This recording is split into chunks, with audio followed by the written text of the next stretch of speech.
Hi everybody, welcome back to the Five Guys Pokemon League. I am Charlie, captain of the Toxboxers, and I am joined by... Hi, I'm Leaf, captain of the Underworld. Alright, and we are here with another battle, another Week 6 battle, House of Commons, who is... Robbie, our dear Robbie's team. Yes, our dear Robbie, who is no longer with us. He didn't die, he just went to bed.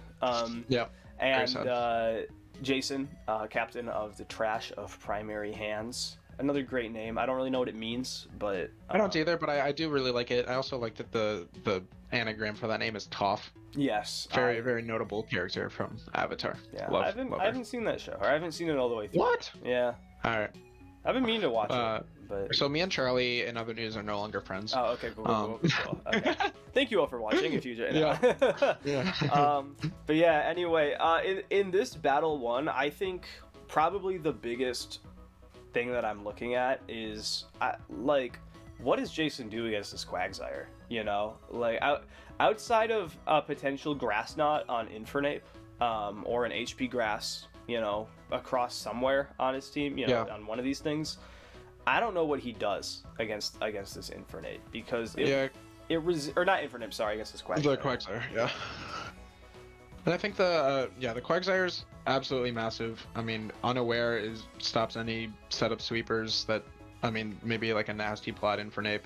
I probably wouldn't keep the Quagsire in anyway. But another thing is the Durant on Jason's team. It looks also extremely strong into Robbie's team, and I'm besides like the Talonflame maybe doing a Flare Blitz, I can't really think of much on Robbie's team that is an answer for that Durant. Yeah, I mean, you know, obviously a physically offensive Quagsire could probably cripple it with like a Scald, and yeah, like you said, Talonflame with the Flare Blitz, but I mean, that Durant's Iron Head is hitting Mega Altaria super effectively. It's going to be hitting Hariyama, and it's probably not going to get O-Code by anything Hariyama has other than maybe like a Fire Punch. Roserade it has like no physical defense, it's all special defense, so it's going to be hitting Roserade super hard. And I believe it gets Rock Slide or Stone Edge as coverage to hit. Which is a great answer for those Thunderous and Talonflame. Exactly, yeah. It can catch Talonflame on a switch. I don't know if I'd trust a Stone Edge on Durant, because with Hustle, that puts you at like 64% accuracy. But I remember I played with the idea of having Durant on a team with Blunder Policy. And then just moves that have a good chance to miss. I decided against it because it was just a little bit too much of a meme. But yeah, that's why I like Hone Claws a lot on Durant. Yeah, then, it's a great you get accuracy back. But anyway, Durant and Quagsire are going to be two to look at for sure in this battle. And if we want to take a look at Battle 2, there's a fun little interaction that I've noticed between both of these teams where Jason loves running Trick Room on this team. The team with Rampardos, Caparaja, Slowbro. He loves Trick Room on it. And Scolopede's Speed Boost might give Robbie a bit of like an anti-synergy here. Yeah, so, I mean, if you guys don't know what Trick Room does, it basically reverses the speed of everyone in the battle. So the slower Pokemon attack first, and the faster Pokemon attack later, or last. I mean, I think this is very obviously a Trick Room team. You've got very, very slow Pokemon, and also that Xatu and maybe Hoopa that's running a Trick Room. Yes, I know he runs it on Smeargle as well. Yeah, Smeargle gets it too, yeah. But yeah, so it's... Scolipede might not be very good into this team because it's always going to be attacking second. Yeah, I mean, even without the speed boost, it's looking like it's going to outspeed everything on this team anyway. So that might not even be a factor, but yeah, we'll see what happens. But anyway, let's go ahead and get into the battles. Let's get into it. Alright, so the Hariyama lead right away, maybe trying to just go for a fake out and get his Flame Orb up as, pretty much exactly what's happening. If he gets burned, there's the burn. Yes. And we might see a Sticky Web coming out. Yeah, yes, there we go. Jason loves that Sticky Web set on Dottler as the EV gets knocked off, but it got its webs up. It did its job. Dottler is actually like its base stat total is not incredible, but the moves that it gets are insane. It gets Sticky Web, Screens, Iron Defense, Body Press, Cosmic Power, Recover. It's crazy. That's a huge utility Pokemon, yeah. Yeah, it really And we is. see actually that Ice Punch on the Hariyama doing a bunch of damage Oh, and the to this. crit through the Wow. Roost is so huge, but I do He think that he can keep clicking Yep. Roost. Because, Yeah, he just clicks Roost again. And But- another crit coming up, maybe? No, just Oh, a wow, a knockoff. knockoff. Yeah. But that's still, yeah, it still kills. He could have actually just used close combat if he wanted, because when you lose that flying type, you're not weak to, or you're not resistant to fighting type anymore. Yep. On Roost, but either way, we see the Durant come in, but Quagsire is definitely going to be Robbie's #1 answer to it. Yeah. And we see that Ironhead doing a measly 12%. And Guzzlord's going to come right in. We might see grass coverage on the Guzzlord. Maybe, Icy Wind. The second battle in a row, we've seen Icy Wind.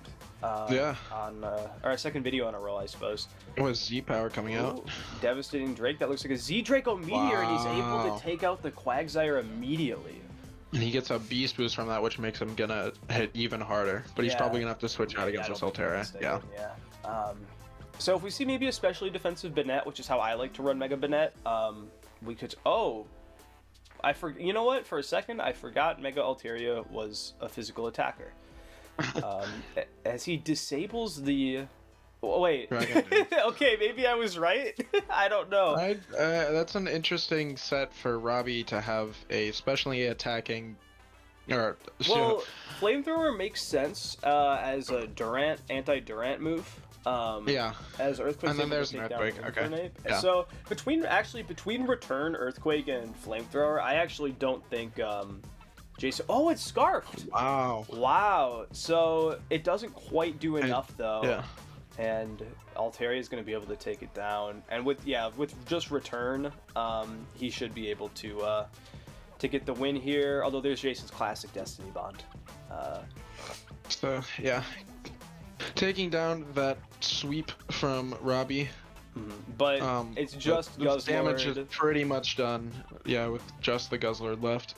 and we'll probably see a Dazzling Gleam here out of Roserade, if I were to guess. Yep, there it is. And Robbie taking down that first battle very, very quickly. Yeah, only 15 turns is a very fast battle, but Yeah. Robbie brought, I mean, pretty much all of his hard hitters to this battle, and was just able to pretty much mow down Jason's team.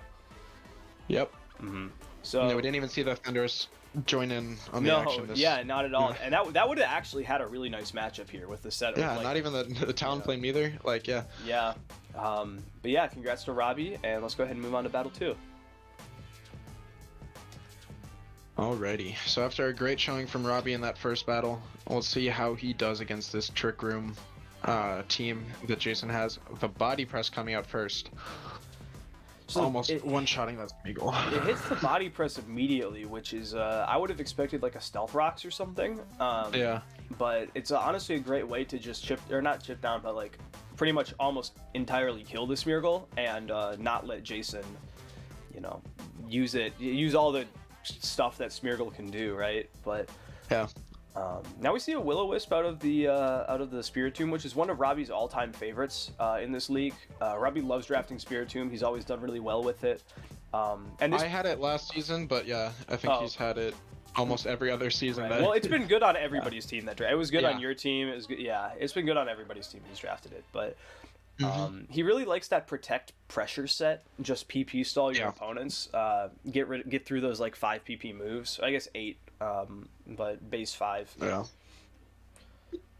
And that Trick Room is now down, so Robbie's Pokemon will again be faster And until we see another one set up. with the amount of speed that Robbie has on this team between like Chatot, I mean they're not the fastest Pokemon in the world, but they're faster than Smeargle. It's going to be tough for Smeargle to hurt those. As we see the Poltergeist into the Colbur berry. So he took the wrong berry. If he took a Cassive berry or whatever, he would have been fine.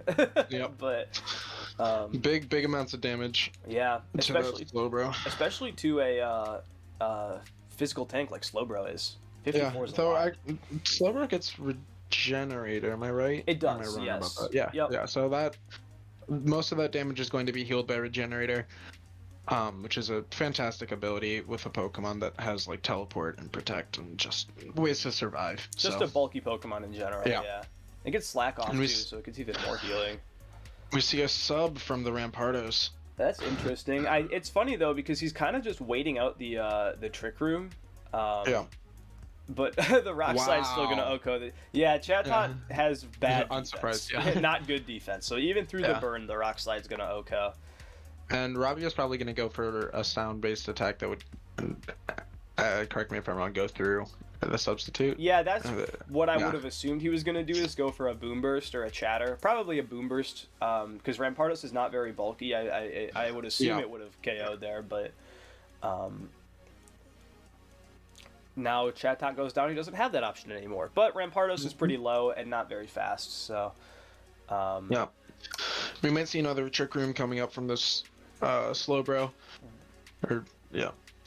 And that earthquake is doing very, very little damage. No, and that Scald is going to pretty much take away any hopes Robbie had of dealing damage with this Mill Tank. Yeah. But it's going to use Milk Drink. It's going to get back up. But Robbie's going to need to figure out some way to beat this Slowbro. Because whether it's Spiritomb or Scolipede or maybe even like knock off Kecleon, knock off Protean Kecleon, he's going to have to figure out some way to hurt this thing.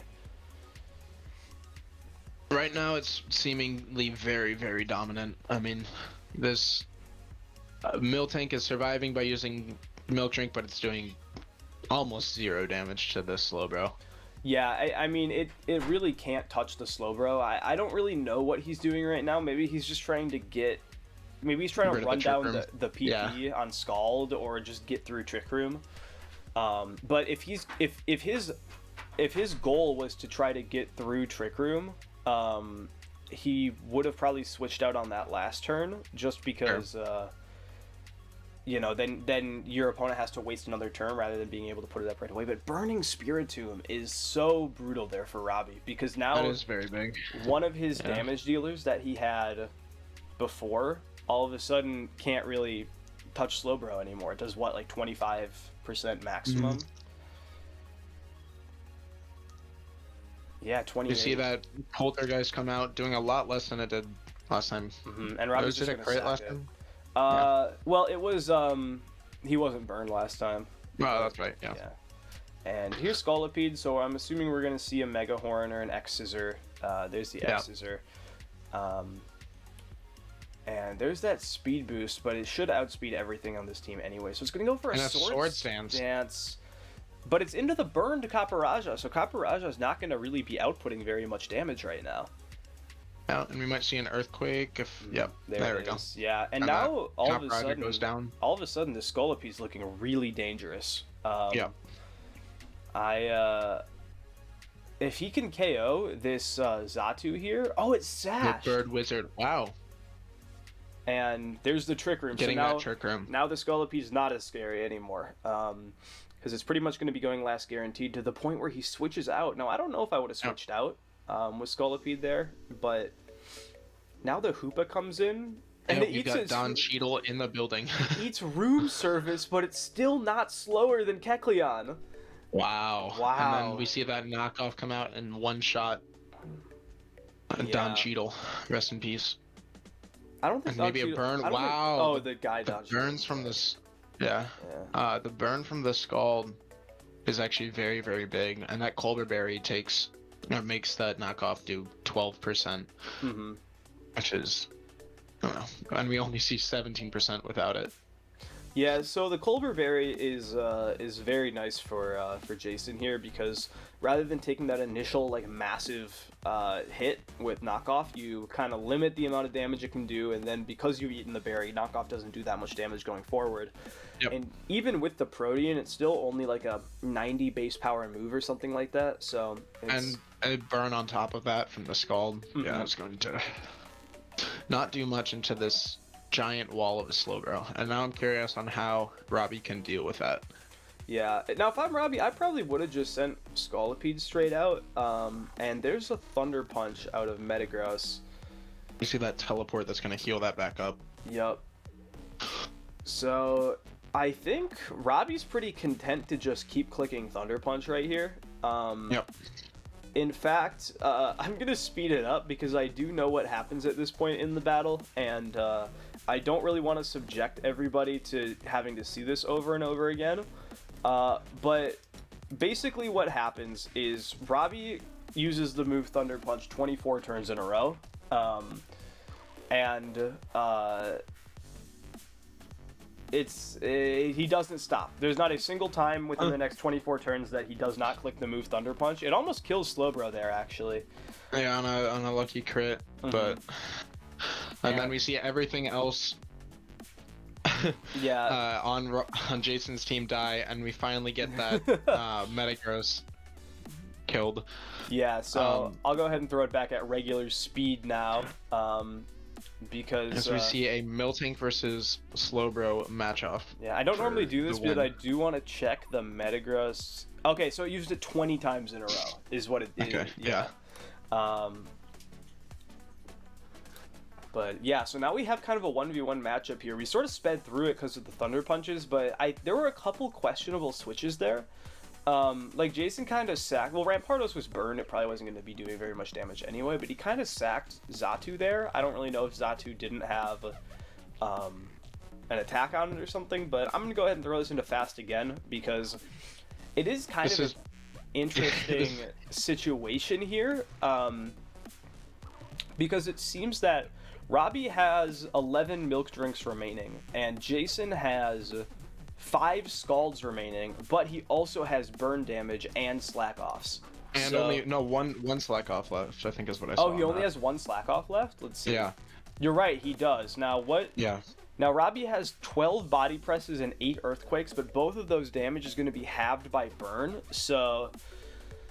But the interesting thing to note is that after Jason uses that last milk, or after that last slack off, there's no way to heal the Slowbro anymore. Exactly, so, and that's why those switches earlier might have been a little bit. Obviously, I'd have to go back and look at it again because they did definitely heal Slowbro at the time, but having an extra Pokemon here for Jason would be huge because while that might not do that much damage, it's just an extra 30% HP for Slowbro, whereas now you don't get that regenerator option anymore. But yeah, we're in kind of a funny situation right now because when Jason gets paralyzed, it's almost good for him because he doesn't have to waste a PP on a move. He just gets to pass basically.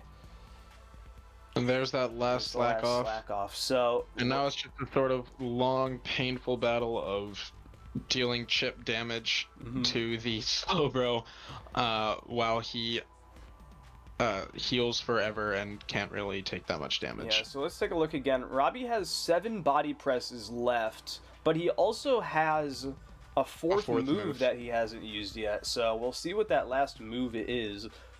If that's an attacking move, then I believe Robbie wins this. If it's not, then I don't know what happens.